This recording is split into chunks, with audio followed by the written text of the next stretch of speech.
Hola a todos, muy buenos días, bienvenidos a serenitymarkets.com, su web de información financiera en tiempo real de referencia. Les habla José Luis Cárpatos y esta es nuestra crónica de apertura de la sesión de hoy, martes 8 de agosto. Empezamos a grabar a las 8:35. Antes de empezar, recordarles que pueden aprovechar la oferta de 50% de descuento para exalumnos en cualquiera de los programas en Intefi Escuela de Negocios para su matrícula en el Máster Executive en Mercados Financieros, novena edición y certificado por la Universidad Pontificia de Salamanca. Nos vamos a las bolsas que hoy vuelven a tener problemitas otra vez.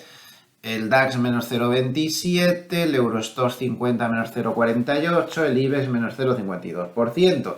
Ya estamos otra vez. Y las caídas de hoy son responsabilidad exclusiva de China, una vez más. Y es que en China no levantan cabeza con unos datos macro horribles que se suceden día tras día, con un mercado que había estado muy expectante para ver si el Banco Central chino pues tomaba medidas, pero no las termina de tomar.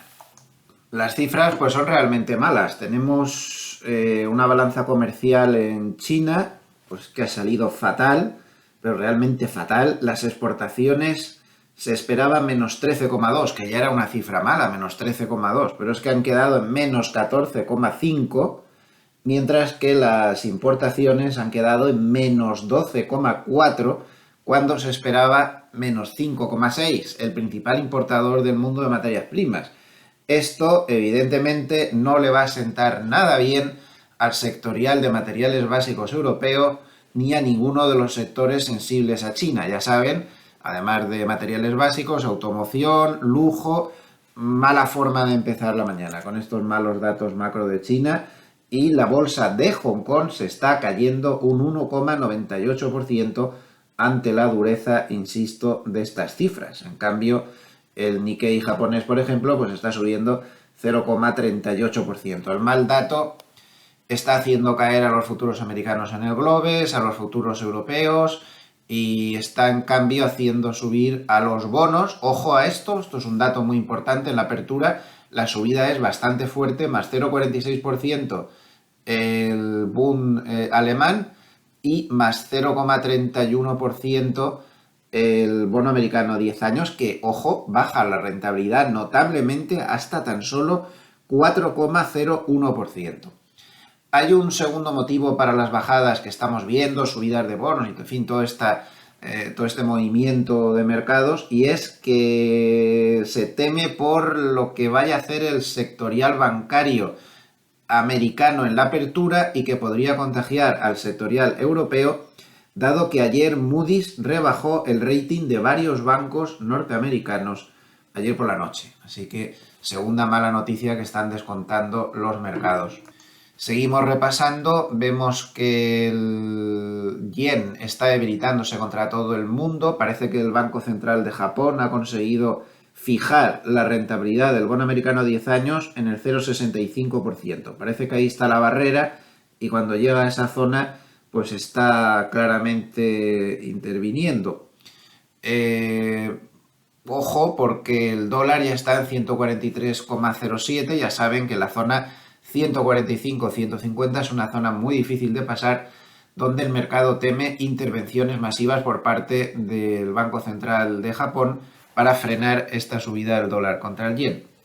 El dólar contra el resto de divisas está con muy poco movimiento, de hecho contra el euro, por ejemplo, está plano completamente. Los bonos ya lo hemos comentado, con una recuperación bastante notable, los futuros americanos, como decíamos, a la baja, menos 0,32% el futuro del S&P 500, hasta 4.523, sigue aguantando en la zona de soportes. Aquí el gráfico de semana sigue alcista sin ninguna novedad, pero en el gráfico diario, donde tenemos los soportes más cercanos, pues aquí lo podemos ver que ahora está aguantando en este soporte que le forma el Kijun, y si lo pierde pues no pasa nada, porque bastante cerca, zona 4474, tiene la directriz alcista del canal alcista y la media de 50. Por debajo cuidado, porque ya saben que en el entorno de 4.440 más o menos los CTAs pueden pasar a vendedores y se rompiera este canal.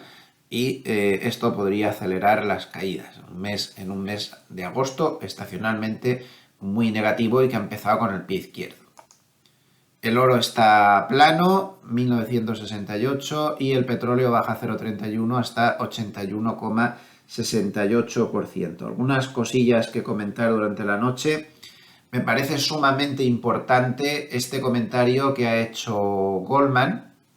Sale aquí en un artículo de Markets Insider y es para mí muy importante. Un muro de deuda corporativa de 2 billones de dólares provocará pérdidas de empleos en 2024, dice Goldman Sachs. Bueno, como pueden ver en el artículo que le he dado al traductor automático, Goldman se ha sumado a la multitud de bancos de inversión que están diciendo, y con toda la razón, porque esto es absolutamente clave, lo que descubrió Société Générale hace unos días. Y todo el mundo se está dando cuenta que ahí estaba la clave. Ya lo hemos comentado en muchas ocasiones. Estados Unidos no ha entrado en recesión, pese a la brutal desmedida subida de la Reserva Federal para controlar una inflación que ya se está controlando, simplemente porque las empresas tenían mucha deuda de la época del COVID, mucha financiación a tipo cero prácticamente. Entonces esa deuda, como no ha vencido aún, pues ellos no notan las subidas de tipos de interés, no les está subiendo el coste de los intereses. Para nada, están igual y por eso no despiden a nadie. Pero en el momento en que les vaya venciendo esa deuda, que es lo que dice este artículo y lo que ha dicho mucha gente antes, y yo estoy totalmente de acuerdo con ellos, pues Goldman ya avisa que durante el año 2024 empezarán a producirse 5.000 despidos mensuales, se duplicarían en 10.000 en el 2025, en suma que conforme se vaya venciendo esa deuda, sí que se va a notar 100% pues la subida de tipos de la Reserva Federal. Simplemente este factor es el que está distorsionando. Y aquí han publicado un gráfico pues muy interesante donde se ven los vencimientos que se van a ir dando. Está clarísimo que esta es la explicación y desde luego que sorprende mucho que con la legión de economistas que tiene la Reserva Federal, pues que no sean capaces de reconocer que es esto exactamente lo que está pasando. Y ahí están centrándose en datos de muy dudosa metodología, como por ejemplo el dato de Shelter. Muy interesante lo que comenta Zero Hedge en la noche de hoy.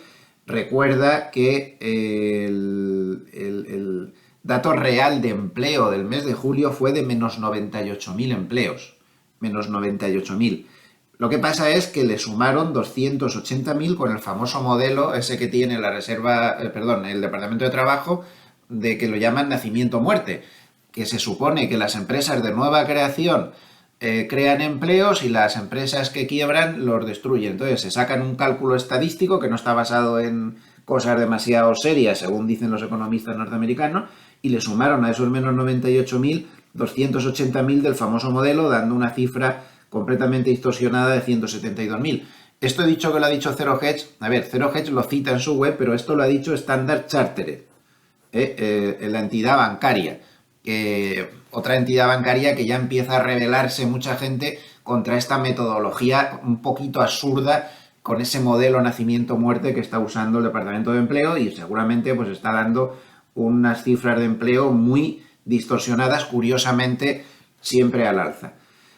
Así que pues atentos. Y el último tema que les quería comentar, que fue muy comentado ayer durante la tarde en Estados Unidos, el propio Timirao se hacía eco de esto, pues es este paper de la Reserva Federal de San Francisco. Cuidado, que esto no está hecho por cualquiera. Reserva Federal de San Francisco. Supongo que se le habrán mandado una copia al abogado Powell, a ver si ve un poco cómo está de verdad este tema. Bueno, pues en este paper la Reserva Federal de San Francisco advierte que por la metodología que se tiene para calcular la inflación de la vivienda en el dato de IPC, que es prácticamente la mitad del dato de IPC, la inflación de la vivienda, y en la subyacente lo mismo, pues advierten que el Shelter, esta famosa partida de la que les he hablado constantemente, va a caer durante los próximos 18 meses. O sea, poco va a importar que la vivienda suba el precio, no, esto va a seguir cayendo durante los próximos 18 meses. Ya han lanzado una proyección con estudios estadísticos serios y teniendo en cuenta pues un montón de factores, y el cálculo que hace la Reserva Federal de San Francisco, recuerdo, la Reserva Federal de San Francisco, no sé si Powell se lee lo que dice la Reserva Federal de San Francisco, dice que el shelter, es decir, la mitad de la inflación, prácticamente miren lo que va a hacer hasta finales del 2024. Insisto, casi la mitad de la inflación. Y tienen con la zona de confianza y demás, podría llevar hasta caer en negativo por bastante. Esto es lo que va a hacer, lo ven aquí, en la interanual del shelter, es decir, del cálculo de la vivienda. Si unimos a esto, que hoy decía Ryan Detrick que el índice Manheim de precios de coches usados pues ha vuelto a caer, da la sensación de que por mucho repunte que haya de las materias primas, que se está comentando mucho que este repunte de las materias primas puede complicar la inflación, pues lo que se deduce de este estudio de la Reserva Federal de San Francisco es que tendría que ser una subida brutal de las materias primas para que pudiera compensar esto. Y tampoco parece que sea eso lo que van a hacer las materias primas. Sí puede que suban, pero no de esa manera tan violenta. Un factor muy importante a tener en cuenta. Tienen todos los datos. Si les ha gustado este vídeo, les agradecería mucho un like o que se suscriban al canal si aún no lo han hecho. A nivel de vídeos personales, me despido hasta dentro de unas horas con la crónica de media sesión. Muchísimas gracias a todos los amables escuchantes por estar ahí un día más. Que pasen una muy buena jornada. Hasta pronto.